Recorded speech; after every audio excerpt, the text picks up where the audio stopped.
In some cases, taking sleeping pills for an extended period of time might actually be appropriate.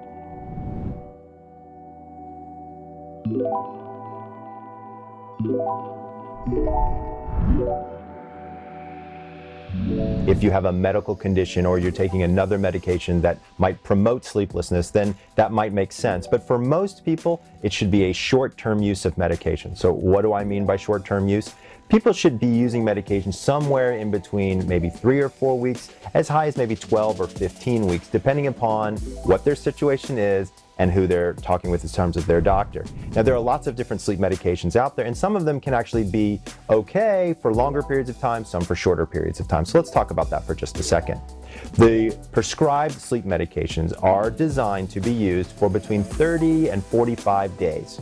While I've had patients that have been on medications longer, I've had patients that have been on medication shorter. You and your doctor need to sit down and decide if that makes sense for you. When we talk about over-the-counter medications, those are generally not supposed to be used every night, and they certainly shouldn't be used for more than about 2 to 3 weeks.